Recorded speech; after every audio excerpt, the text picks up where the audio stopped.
नमस्कार दोस्तों, आप सभी का स्वागत है। तो आज हम बात करेंगे आपके वर्तनी शुद्धि वाक्य रचना विराम चिन्ह। इस पे पूछे गए टेट सीटेट और सुपर टेट में जो है हम लोग देखेंगे क्वेश्चन कि कैसे कैसे पूछे गए हैं।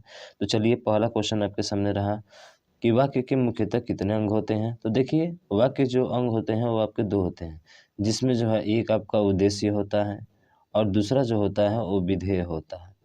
अब उद्देश्य क्या होता है? जो वाक्य में कर्ता होता है वो उद्देश्य होता है, ठीक है। जो वाक्य में कर्ता होता है उसे उद्देश्य कहते हैं, और जो कर्ता को छोड़कर यानी कर्ता अगर छोड़ दिया जाए तो सब क्या कहलाते हैं? विधेय कहलाते हैं। यहाँ पे आपको दिया भी गया है कि जैसे कि राजीव विद्यालय में पढ़ता है, तो सब्जेक्ट कौन सा है? राजीव। और जो बच गया वो क्या कहलाएगा? वो विधेय कहलाएगा। और सब्जेक्ट यानी कर्ता क्या कहलाएगा? उद्देश्य कहलाएगा, ठीक है। तो इतना चीज़ें क्लियर हो गई, उद्देश्य और विधेय। उसके बाद से अगला क्वेश्चन है, वे मेरे घर आएंगे क्योंकि उन्हें अजमेर शहर घूमना है। रचना की दृष्टि से वाक्य किस प्रकार का है? तो ये जो वाक्य है आपका मिश्र वाक्य है। क्या है? मिश्र वाक्य है। क्यों मिश्र वाक्य है? क्योंकि यहाँ पे क्या आ गया? क्योंकि आ गया। क्या आ गया? क्योंकि आ गया। सरल वाक्य जिसमें केवल एक ही कर्ता यानी कि एक ही विधेय हो, ठीक है। एक ही उद्देश्य और एक ही विधेय होता है, उससे सरल वाक्य कहते हैं, जिसमें एक कर्ता और एक क्रिया आती है। संयुक्त क्रिया में क्या होता है? जैसे इसमें आ जाता है आपका शब्द और आ जाता है, किंतु आ जाता है, परंतु आ जाता है, ठीक है। तो ये शब्द जो आते हैं वो कौन से शब्द होते हैं? वो वाक्य होता है, संयुक्त वाक्य होता है।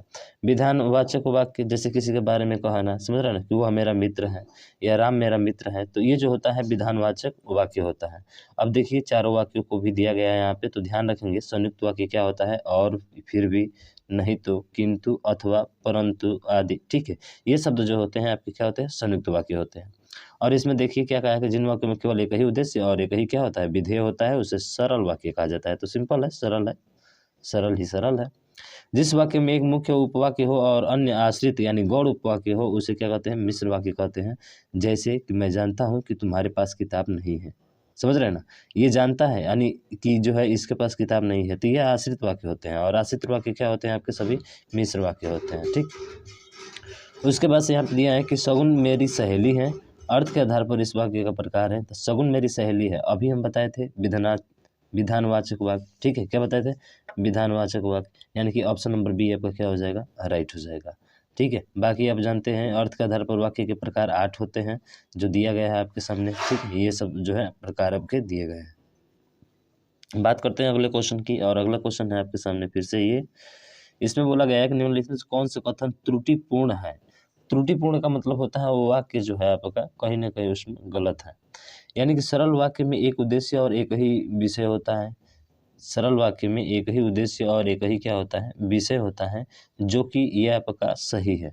लेकिन पूछा क्या है आपसे? त्रुटिपूर्ण पूछा है। इसका विशेष आप ध्यान देंगे, ठीक है, क्योंकि यहीं से हमें गलती होता है। संयुक्त वाक्य दो सरल वाक्यों को, और देखिए अभी बात किए थे, और या आदि समुच्चय बोधक अवयव से क्या करता है? जोड़ता है। ये भी सही है। ऐसे वाक्य जिनमें एक प्रधान उपवाक्य हो तथा अन्य उपवाक्य उस पर आश्रित हो, उसे मिश्र वाक्य। बिल्कुल सेम परिभाषा ही बोला है इसका, ठीक है। वर्णों के सार्थक समूह को वाक्य कहते हैं। नहीं भाई साहब, वर्णों के नहीं, किसको? शब्दों के सार्थक समूह को क्या कहा जाता है? उसको वाक्य कहा जाता है, ठीक है। शब्दों के सार्थक समूह यानी हर एक शब्द का अर्थ निकलता है, और उस पूरे शब्द जो है मिलकर एक क्या बनाते हैं? वाक्य बनाते हैं। एक पूरा उसका सेंस निकलता है, वो वाक्य कहलाता है, ठीक है। तो ये जो है गलत हो जाएगा, ये गलत है, और यही पूछा है, तो ऑप्शन नंबर आपका जो है डी क्या होगा? राइट हो जाएगा, जो कि रीट क्लास 6 से 8 तक पूछा हुआ है, ठीक है। तो आप इस चीज़ को ध्यान देंगे। चलिए अगले शब्द की तरफ चलते हैं, अगला क्वेश्चन की तरफ। फिर वही चीज़ें हैं कि आपको जो है असंगत कथन बताना है, यानी गलत कथन। सरल वाक्य में एक उद्देश्य एक ही विधेय होता है, बहुत बार पूछा गया, देखिए सही है। मिश्र वाक्य में एक से अधिक मुख्य उपवाक्य तथा अन्य आश्रित उपवाक्य होते हैं। क्या भाई साहब ये सही है आपका? बताइए, ये जो है क्या सही है? अरे कह रहे हैं कि एक उपवाक्य होता है, नहीं उपवाक्य नहीं होता है भाई साहब, यानी कि ये गलत है, और यही हमसे पूछा है। इसका मतलब ऑप्शन नंबर बी क्या हो जाएगा? सही हो जाएगा, ये असंगत हो जाएगा। बाकी देखिए, संयुक्त वाक्य में दो या दो से अधिक साधारण वाक्य किसी संयोजक से जुड़े होते हैं। बिल्कुल सही भाई, और से, किंतु से, परंतु से जुड़े होते हैं। मिश्र वाक्य एवं उपवाक्यों को जोड़ने का काम समुच्चय बोधक करता है। कौन सा करता है? समुच्चय बोधक करता है। इसका मतलब ये सही है। तो हमारा जो ऑप्शन के अकॉर्डिंग देखा जाए तो ऑप्शन नंबर बी आपका राइट हो जाएगा। उपवाक्य तथा अन्य आश्रित उपवाक्य होते हैं, ऐसा नहीं है, बल्कि समुच्चय बोधक उसको क्या करता है? जोड़ने का काम करता है उपवाक्यों को, ठीक है, जो कि उसमें दिया नहीं गया है। बाकी देख सकते हैं आप, यहाँ पे दिया गया है कि मिश्र वाक्य में एक प्रधान उपवाक्य तथा अन्य आश्रित उपवाक्य होते हैं, अतः विकल्प बी में दिया गया कथन क्या है? त्रुटिपूर्ण है, शेष सभी विकल्प सही है। अगला है कि वाह कितना सुंदर दृश्य है, यह वाक्य अर्थ की दृष्टि से है। आप देखिए भाई साहब, जहाँ है चिन्ह लगता है तो सीधा विस्मयादि बोधक होता है। इसका मतलब ऑप्शन नंबर सी आपका क्या हो जाएगा?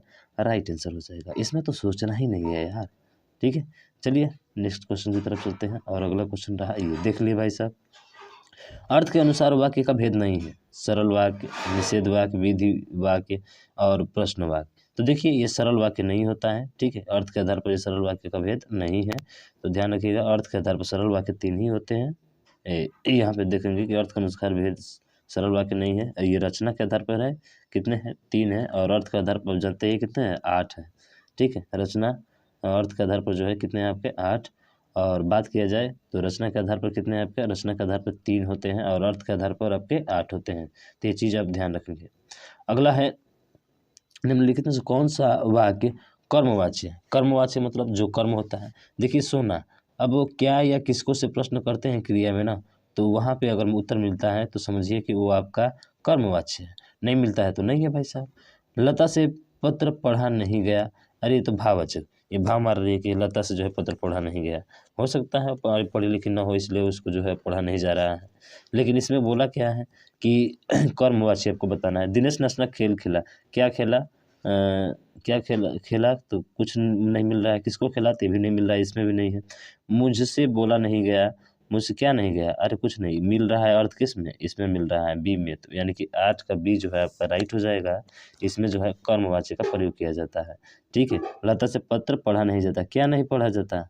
पत्र। मिल गया ना आंसर। इसका मतलब कर्मवाच्य ऑप्शन नंबर आपका बी में हो जाएगा, ठीक है। चलिए देखते हैं अगले क्वेश्चन की तरफ। अगला क्वेश्चन ये रहा, निम्नलिखित वाक्य में व्याकरण की किस प्रकार की अशुद्धि है?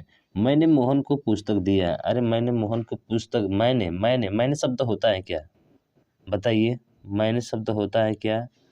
मैंने मोहन को पुस्तक दिया, मैंने मोहन को पुस्तक दिए, दिया नहीं, दिए, यानी कि लिंग संबंधी जो है इसमें आपका है। ऑप्शन नंबर बी आपका राइट हो जाएगा। तो ध्यान रखेंगे लिंग संबंधी है, अशुद्धि है। जब कर्ता के साथ प्रसर्ग जुड़ा हो तो क्रिया सदैव कर्म के अनुसार होती है, अर्थात क्रिया का लिंग वचन के कर्म लिंग वचन के समान होते हैं। और दिए गए वाक्य में कर्म पुस्तक स्त्रीलिंग शब्द, स्त्रीलिंग एक वचन में है, अतः क्रिया भी स्त्रीलिंग एक वचन की होनी चाहिए, अतः क्रिया के स्थान पर दी होगी। सॉरी, यहाँ पे थोड़ा सा ध्यान रखेंगे, क्या होगी?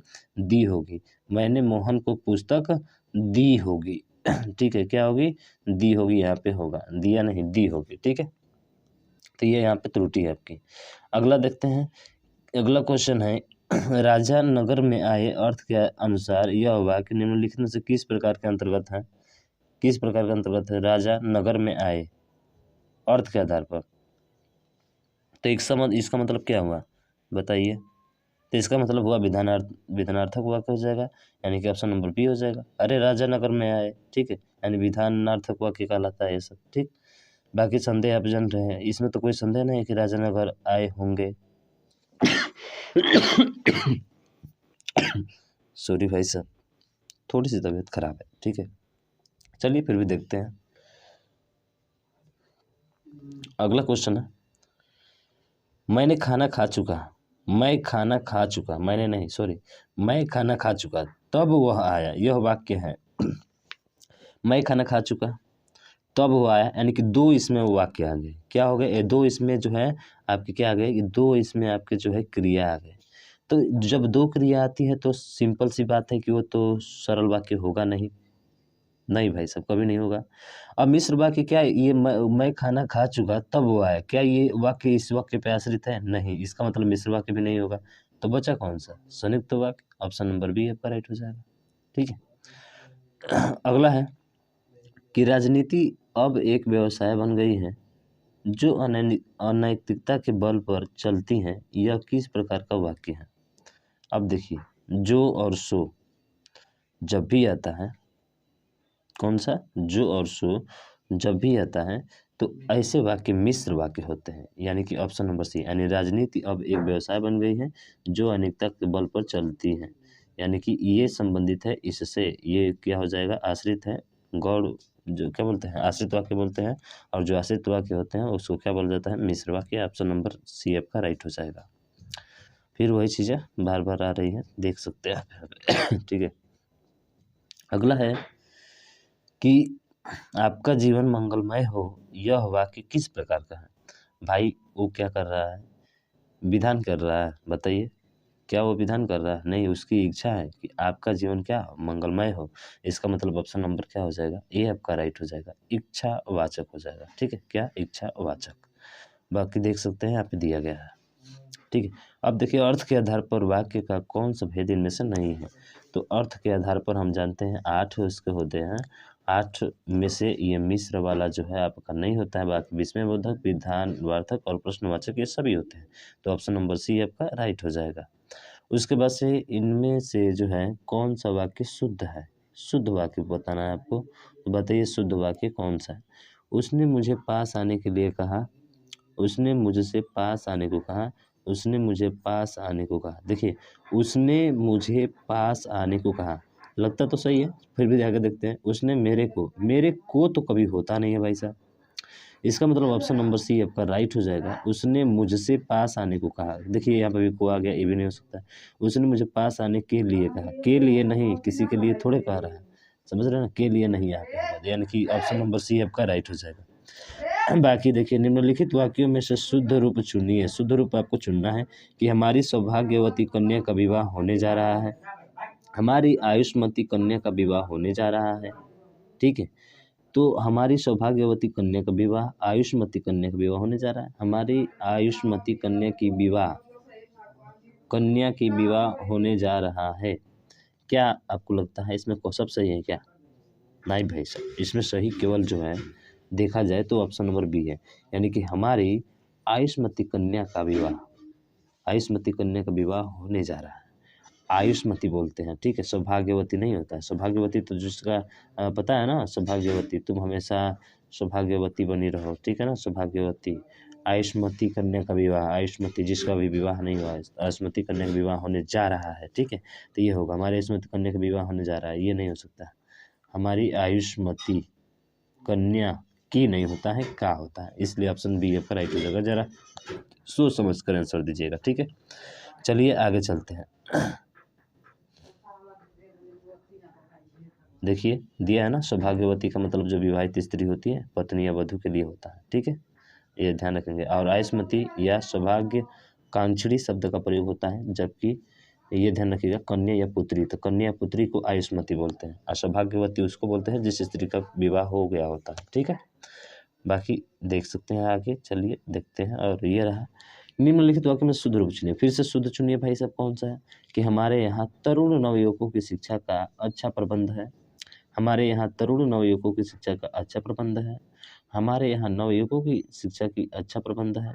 शिक्षा की होता है, की तो कभी नहीं होता है, शिक्षा की होता है, अरे शिक्षा का होता है, ठीक है, शिक्षा क्या होता है, का होता है भाई साहब, तो की तो कोई सवाल ही नहीं है, की का आ गया भाई साहब, अरे सीधा ऑप्शन नंबर डी आ गया। केवल एक पॉइंट आपको पढ़ना है और उससे आपका आसानी से आंसर आ जाएगा, ठीक है। चलिए देखते हैं अगला क्वेश्चन। इसमें भी वही चीजें हैं, क्या पूछा है, कौन सा मिश्र वाक्य है, मिश्र वाक्य, मिश्र वाक्य, मिश्र वाक्य, मिश्र वाक्य, मिश्र, बताइए मिश्र वाक्य कौन सा है आपका। मुझे तो दिख गया, अरे की दिख गया तो इसका मतलब क्या, मैंने सुना है कि आपके देश में अच्छा राज प्रबंध है, की आया तो ये सीधा क्या हो जाएगा, मिश्र वाक्य हो जाएगा। इसमें क्या सोचना है यार, चलिए आगे चलते हैं।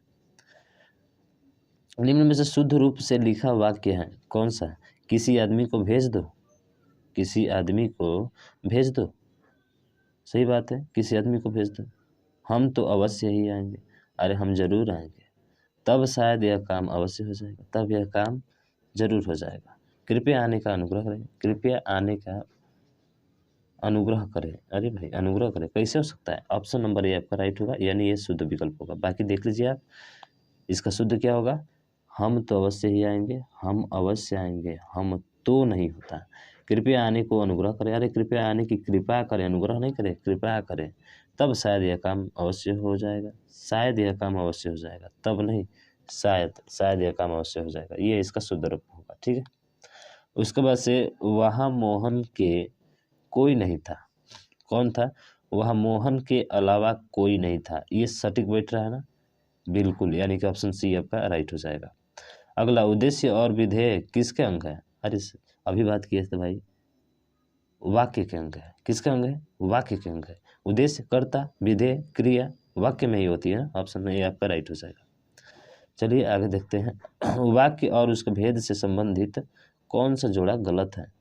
वाक्य और उसके भेद से संबंधित कौन सा जोड़ा जो है आपका गलत है? बच्चे नाश्ता करके विद्यालय गए, सरल वाक्य है। नाश्ता करके, नाश्ता करना भी क्रिया है और विद्यालय जाना भी क्रिया है, सॉरी, विद्यालय जाना क्रिया है, विद्यालय गए ना, हाँ विद्यालय गए, सरल वाक्य।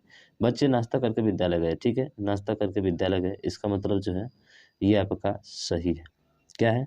सही है। जो प्रथम आएगा वो पुरस्कार पाएगा, जो प्रथम आएगा वो पुरस्कार पाएगा, यानी आश्रित उपवाक्य हो गया, जो से शुरू हो रहा है, इसका मतलब मिश्र वाक्य सही है। नेता ने भाषण दिया और चला गया, नेता ने भाषण दिया और चला गया, तो भाषण दिया और से क्या हो जाएगा? संयुक्त वाक्य भी सही है। लक्ष्मी गई, देखिए जाना एक क्रिया है, और आ गया तो इसका मतलब क्या हो गया? और आ गया तो आपका संयुक्त वाक्य में चला गया। सोफिया आ गई, इसका मतलब ये सरल वाक्य नहीं है और यही आपका राइट आंसर होगा अकॉर्डिंग टू द क्वेश्चन, यानी प्रश्न के अनुसार। ठीक, तो ध्यान रखेंगे, डी आपका राइट हो जाएगा। अगला है, वाक्यांश के लिए एक शब्द से संबंधित कौन सा जोड़ा गलत है? जिसका इलाज कठिन हो दुस्साध्य कहलाता है, जिसका इलाज कठिन हो दुस्साध्य कहलाता है, बिल्कुल सही है, दुस्साध्य ही कहा जाता है उसे। जो मनुष्यता से दूर हो उसको अमानुषिक कहा जाता है, बिल्कुल सही है। जो कम खर्च करने वाला हो, देखिए अपव्यय नहीं होता है बल्कि अल्पव्ययी होता है। क्या होता है? अल्पव्ययी होता है, जो कम खर्चीला होता है। ठीक है, इसलिए option number C according to the question and इस प्रश्न के अनुसार सी आपका राइट हो जाएगा। बाकी आगे देखना ही नहीं है, आगे बढ़ते हैं। अब यहाँ पे तो देख लिया भाई साहब कि मिश्र वाक्य है, यानी पिता ने समझाया कि अरे भाई साहब मिश्र वाक्य, ऑप्शन सी। ठीक है, शुद्ध वाक्य है, राम ने एक थैला और 2 पुस्तकें खरीदी, राम ने एक थैला और 2 पुस्तकें खरीदी, गलत है। राम ने एक थैला और 2 पुस्तकें खरीदी, राम ने एक थैला और 2 पुस्तकें खरीदी, शुद्ध वाक्य होगा तो कौन सा होगा इसका? ऑप्शन नंबर बी वाला होगा। राम ने एक थैला और 2 पुस्तकें खरीदी। तो यहाँ पे देखिए, अगर बात करते हैं तो एक बारीकी सा इसमें जो है करेक्शन है, यहाँ पे खरीदी, देखिए यहाँ पे पुस्तकें के में चंद्र बिंदु आया, यहाँ पे बिंदु आया है, तो खरीदी में भी क्या आना चाहिए? बिंदु, क्योंकि ये बहुवचन होता है। तो एक डॉट से आपका जो है पूछ दिया यहाँ पे कि कौन सा सही है, तो ध्यान रखिएगा बी सही है, बाकी इसमें नहीं है, इसमें नहीं है, 2 दिए थे, बहुत ही बारीकी सा क्वेश्चन जो है गलत किया था इसमें, तो बहुत ध्यान रखेंगे, थोड़ा सा ध्यान से देखकर हल करेंगे। अगला है कि देखिए प्रसर्ग लगने पर क्रिया में कर्म के अनुसार होती है, कौन सा वाक्य शुद्ध है? खेतों में लंबे लंबे घास उग आए, खेतों में लंबे लंबे घास उगाए, क्या ये विकल्प सही है आपका? बताइए भाई साहब, क्या ऐसा ही सकता है? बिल्कुल नहीं हो सकता। परशुराम की क्रोधाग्नि ने क्षत्रिय को जला दिया, नहीं ये भी नहीं होगा। गलतियों को चौड़ा करना आवश्यक है, वृक्षों पर कोयल कूक रही है, यानी वृक्षों पर कोयल कूक रही हैं, तो वृक्षों यानी वृक्षों पर कि वृक्ष पर कोयल कूक रही है, अरे वृक्षों पर वृक्षों कैसे हो सकता है ना भाई साहब, यानी कि ऑप्शन नंबर सी जो होगा आपका शुद्ध होगा, यही आपका राइट होगा। बाकी देख सकते हैं यहाँ पे दिया गया है कि इसका शुद्ध होगा, खेतों में लंबी लंबी घास उग आई है, उग आए नहीं, उग आई है। और उसके बाद से परशुराम की क्रोधाग्नि ने क्षत्रियों को जला दिया, परशुराम की क्रोधाग्नि ने क्षत्रियों को क्या कर दिया? जला दिया। ठीक है, ध्यान रखिएगा, जला दिया, ये इसका शुद्ध होगा। ठीक है, क्रोधाग्नि ने क्षत्रियों को जला दिया, ये इसका जो है शुद्ध होगा। ठीक है, ऐसे देखा जाए तो यहाँ पे दिया, ठीक है, जला, को है, क्षत्रियो है, ने है, क्रोधाग्नि है, के है, की है, ठीक है, तो मिस्टेक यहाँ पे हुआ है। परशुराम की, परशुराम के नहीं, परशुराम की, क्रोधाग्नि क्योंकि स्त्रीलिंग है, इसलिए यहाँ पे ध्यान रखेंगे। वृक्ष पर कोयल कूक रही है, नहीं, वृक्ष पर कोयल कूक रही है, ठीक है, सॉरी, चलिए, तबीयत खराब है फिर भी कोई दिक्कत नहीं। निम्न में से कौन सा सही है, थोड़ा सा शेयर और कर दीजिएगा भाई साहब, क्योंकि पूरा कंप्लीट करेंगे आपका हिंदी का। निम्न में से कौन सा सही है, वह टका सा उत्तर देता है, वह टका सा प्रश्न करता है, वह टका सा जवाब देता है, उपरोक्त सभी। क्या उपरोक्त सभी हो सकेगा, नहीं भाई साहब, वह टका सा जवाब देता है, यही आपका विकल्प सही होगा। क्या होगा, सही होगा, ऑप्शन सी, ठीक है, ध्यान रखेंगे। अगला क्वेश्चन है विराम चिन्ह से पूछे गए। अब चलिए विराम चिन्ह का खत्म करते हैं कहानी इसी वीडियो में। विराम चिन्ह की दृष्टि से कौन सा वाक्य अशुद्ध है, आपको बताना है कि विराम चिन्ह की दृष्टि से कौन सा वाक्य अशुद्ध है। नहीं, कल मैं तुम्हारे घर नहीं आ सकूंगा, नहीं, अरे इसका मतलब है कि क्या है, इसका मतलब अशुद्ध यहीं पे हो गया। अरे नहीं, कल मैं तुम्हारे घर नहीं आ सकूंगा, विस्मयादिबोधक का प्रयोग होना चाहिए, लेकिन नहीं है, तो इसलिए ऑप्शन यही क्या हो जाएगा, राइट हो जाएगा, यही अशुद्ध है आपका। मैं क्या चाहता, सही बात है, मैं क्या कहता, सॉरी, महक, रागिनी, श्वेता आदि भी आई है, ये सब अब गाना गाएगी। उसने पूछा तुम कहाँ थे, बिल्कुल सभी राइट है, यही गलत है। नहीं, देखिए, नहीं के बाद विस्मयादिबोधक अभी बताए चिन्ह का लगाना चाहिए, ठीक है, तो ध्यान रखेंगे। विराम चिन्ह का नाम है, क्या बोलते हैं, अर्ध विराम, अल्प विराम, विराम या हंस पद। हंस पद जानते हैं आप क्या होता है, विराम क्या होता है, अल्प विराम क्या होता है, आप सभी को तो पता ही होगा भाई साहब, इतना तो जानते हैं ना। अल्प विराम, अर्ध विराम, अर्ध विराम इसको बोला जाता है, ये जो होता है इसे क्या बोला जाता है, अर्ध विराम बोला जाता है। और उसके बाद से विराम आप समझते हैं ना, विराम एक पूर्ण विराम होता है और एक अर्ध विराम होता है। पूर्ण विराम में ये आता है, ठीक है, और अर्ध विराम में ये आता है, और उसके बाद से अल्प विराम, अल्प विराम में ये आता है, ठीक है, और हंस पद में ये ऊपर वाला आता है, जहाँ कोई त्रुटि शब्द होता है। अब देख लीजिए यहाँ पे सीधा सीधा दिया गया है, ठीक है। पूर्ण विराम में ये आता है, बताए थे, पूर्ण विराम में आता है आपका, अर्ध विराम में ये आता है, अल्प विराम में नीचे एक छोटा सा कमा होता है। निर्देशक चिन्ह देखिए, ये सबसे बढ़िया अच्छा है, ध्यान रखिएगा, निर्देशक चिन्ह इसी को थोड़ा सा बड़ा हो जाता है तो ये क्या हो जाता है, योजक चिन्ह हो जाता है। प्रश्नवाचक चिन्ह सभी को पता है, विवरण चिन्ह ध्यान रखिएगा, 2 डॉट करके एक ऐसे करके होता है, और हंस पद अभी बताए जो ऐसे करके होता है आपका, ठीक है, तो इस चीज़ को ध्यान रखेंगे। उसके बाद से अगला है कि किसी कठिन शब्द को स्पष्ट करने के लिए किस विराम चिन्ह का प्रयोग होता है।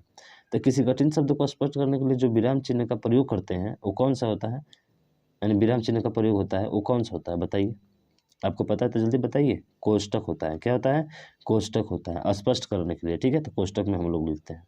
अगला है निम्नलिखित में से एक विराम चिन्ह का लोप है, वह विराम चिन्ह कौन सा है। वाक्य, आप एक ऐसे मनुष्य की खोज कराइए जिसने कभी दुख का नाम न सुना हो, बताइए, जिसने कभी दुख का नाम न सुना हो, कौन सा होगा न सुना हो, और कहाँ यहाँ पे कौन सा होगा, पूर्ण विराम होगा, ऑप्शन नंबर डी आपका राइट हो जाएगा, ठीक है, पूर्ण विराम होना चाहिए, क्या होना चाहिए, पूर्ण विराम होना चाहिए। अगला है गौरव गाथा, इन दोनों शब्दों के बीच लगने वाला चिन्ह क्या कहलाता है। भाई साहब अभी तो आपने देख लिया था, योजक चिन्ह, ये जो बीच में लगा है कौन सा चिन्ह है, योजक चिन्ह है। देखिए बहुत लोग भूलकर इस चिन्ह को जवाब दे देते हैं, भाई साहब इसका ध्यान रखिएगा, इसको नहीं देना है, बीच में लगा है उसको देना है, ठीक है, हाँ, तो ध्यान रखेंगे।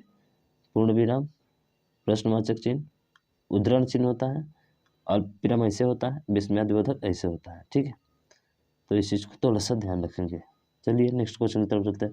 अब आ गए भाई साहब वर्तनी शुद्धि। अब देखिए इसमें कैसे कैसे सवाल पूछे हैं। निम्नलिखित में से कौन सा शब्द अशुद्ध है, अशुद्ध, अशुद्ध, उज्ज्वल, उज्ज्वल ऐसे नहीं लिखा जाता है भाई साहब, बताएंगे आगे चलकर, ठीक है। उसके बाद से प्रज्वलित, बताइए, 33 अगर बात किया जाए तो प्रज्वलित सही होगा, नहीं, प्रज्वलित ऐसे भी नहीं लिखा जाता। अनाधिकार, ठीक है, सॉरी यहाँ पे ध्यान रखेंगे थोड़ा सा, प्रज्वलित, उज्ज्वल तो ठीक है, उधर डबल जवाल ये भी सही है, मतलब इसमें पूछा है अशुद्ध पूछा है ना, तो शुद्ध तो ये है, अनाधिकार नहीं होता है, अनधिकार होता है, अनाधिकार, ठीक है, अनधिकार होता है। अंतर ध्यान ये बिल्कुल सही है, इसका मतलब गलत कौन सा है, ऑप्शन सी है, और यही आपका क्या होगा, राइट हो जाएगा। बाकी देख सकते हैं यहाँ पे अनधिकार अशुद्ध शब्द है, इसका शुद्ध रूप अनधिकार होता है, क्या होता है, अनधिकार, अनधिकार नहीं होता है। हाँ ये तो देख लिए भाई साहब इसको क्या बताना है आपको, ठीक है, यानी सीधा बी हो जाएगा। पूजनीय ऐसे लिखा जाता है। अब ये नहीं कि बहुत लोग ऐसे लिख देते हैं पूजनीय, ठीक है, पूजनीय नहीं भाई साहब, पूजनीय ऐसे होता है ठीक है, हाँ शुद्ध ऐसे होता है, ध्यान रखेंगे। पूज्य जो है वो वैसे होता है, आधा ज होता है। अब ये पूछा है कि कौन से वर्तनी शुद्ध है, विशेष। आप सभी को पता है कि भाई साहब सभी लोग विशेष ऐसे ही लिखते हैं, ऑप्शन नहीं आपका राइट हो जाएगा, ठीक है, शुद्ध पूछा हुआ है। वर्तनी के अनुसार शब्द का शुद्ध रूप कौन सा है, तो भाई पुरस्कार। पुरस्कार में कौन सा होता है, देखिए पुरस्कार ये होता है ना, ऑप्शन डी आपका राइट हो जाएगा, ठीक है। उसके बाद से वर्तनी के अनुसार इसमें ईर्ष्या, तो आप सभी को पता है कि मूर्धन्य से आधा होता है, इसमें नहीं है, इसमें नहीं है, इसमें नहीं है, ईर्ष्या, ठीक है, क्या है ईर्ष्या, ऑप्शन ए वाला आपका राइट हो जाएगा। उसके बाद से रचयिता, देखिए रचयिता होता है, रचयिता, रचिता नहीं होता है, रचयिता होता है, ठीक है, ऑप्शन बी राइट हो जाएगा। ये सुषुप्त, हाँ ये थोड़ा सा मस्त है, सुषुप्त बताइए, इसमें शुद्ध वर्तनी वाले शब्द का चयन कैसे करना है। दृष्टा, सृष्टा, रचयिता। रचयिता तो ये शब्द अभी पढ़े थे, ये तो हो ही नहीं सकता है आपका, ठीक है, तो दृष्टा ये आपका होगा राइट, दृष्टा, ठीक है। बाकी सब देखिए इसके क्या होते हैं, सुषुप्त में ये होता है सुषुप्त, ठीक है, और रचिता नहीं रचयिता होता है, सृष्टा नहीं सृष्टा होता है, ठीक है। फिर आगे चलते हैं और अगला है कि इसमें पूछा है कि वर्तनी की दृष्टि से शुद्ध शब्द कौन सा है। इच्छा, इच्छा, श्रृंगार, आह्वान, प्रत्यूष, बताइए कौन सा होगा, तो देखिए इसका ऑप्शन डी प्रत्यूष आपका सही है, बाकी सेल्फ विकल्प अशुद्ध है। अशुद्ध क्या होगा, देखिए श्रृंगार ऐसे होता है, आह्वान और इच्छा ऐसे लिखा जाता है, कोछा वाला नहीं होता है। सही शब्द चुनना है। ईर्ष्या अभी अभी देखिए दोबारा रिपीट हो गया भाई साहब, ईर्ष्या अभी जो हम पढ़े थे ये वाला, ठीक है, दोबारा रिपीट हुआ ना, सॉरी, यहाँ पे ध्यान रखिएगा। ईर्ष्या में बड़ी वाली रहती है, अरे भाई ईर्ष्या करते हैं बड़ी खतरनाक होते हैं, तो बड़ी याद रखिएगा, बड़ी होता है।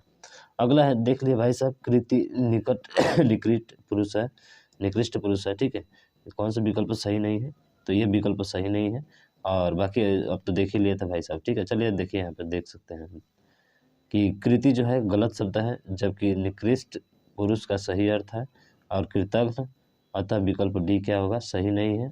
अन्य विकल्प क्या है, सभी सही है। उसके बाद से अगला है कि वर्तनी की दृष्टि से कौन सा शब्द सही है, तो द्वंद्व। द्वंद्व को कैसे लिखा जाता है, ऐसे ही लिखा जाता है ना, कि ऐसे भी लिखा जाता है, तो इसमें बताइए ऑप्शन के अकॉर्डिंग होगा सही कौन सा। तो देखिए इसमें देखा जाए तो आपका जो सही होगा ना वो होगा कौन सा ये वाला, क्योंकि अब इसकी मान्यता खत्म हो गई, तो ध्यान रखेंगे ऑप्शन डी आपका इसका राइट हो जाएगा, ठीक है। उसके बाद से अगला एक निम्नलिखित में से वर्तनी की दृष्टि से अशुद्ध शब्द कौन सा है, अशुद्ध बताइए। संश्लिष्ट, देखिए संश्लिष्ट यहाँ पे लिखा है, संश्लिष्ट आपका नहीं होता है, अशुद्ध शब्द पूछा है ना, सॉरी अशुद्ध शब्द पूछा है, तो कौन सा होगा, तो देखिए सन्यासी में आधा नौ नहीं होता है, ये आपका अशुद्ध है, ये इसका शुद्ध क्या होगा, तो आप देख लीजिए। सन्यासी का अंक मात्रा होता है, सन्यासी अंक मात्रा के साथ साथ एक आधा नौ भी होता है, दोनों होते हैं, ध्यान रखेंगे, ठीक है, जबकि तीनों जो है आपके शुद्ध शब्द है, ठीक। अगला है दृष्टि के अशुद्ध शब्द बताइए, देखिए आपको अशुद्ध पूछा है। कवयित्री बिल्कुल सही है, सन्यासी अभी जो पढ़े थे यही तो आपका अशुद्ध था, क्योंकि सन्यासी में इस पर भी क्या आता है, अनुस्वार आता है, ठीक है, ऑप्शन डी आपका राइट हो जाएगा, दो बार पूछ लिया। वर्तनी वाला श्रृंगार बिल्कुल सही है, शुद्ध शब्द पूछा है ना, और शुद्ध शब्द ऑप्शन यही हो जाएगा आपका, ठीक है, फिर आगे देखने की जरूरत नहीं। तो मुझे आशा है कि आपको चीज़ें समझ में आ गई होगी कि क्या क्या हमने आज पढ़ा। देखिए हमने जो है इतना चीज़ें आपको कवर करा दी है। इतना चीज़ें कवर कराने का मतलब क्या है सर, कि 3 चीज़ें आपने कवर किया, वर्तनी की शुद्ध वर्तनी शुद्धि, वाक्य रचना, विराम चिन्ह। मुझे आशा है कि आपको सब समझ में आ गया होगा और आसानी से आप कर लेंगे इस क्वेश्चन को, और ऐसे आएँगे तो भी कर लेंगे। और थोड़ा-सा रिक्वेस्ट है कि आप इस वीडियो को ज़्यादा से ज़्यादा शेयर कीजिएगा, जो भी तैयारी कर रहे हैं उनको थोड़ा-सा प्रॉफिट हो इससे, ठीक है? जितने भी प्रीवियस ईयर क्वेश्चन करा रहे हैं सभी हल कराएँगे आपको। तो आज के लिए बस इतना ही। जय हिंद, जय भारत।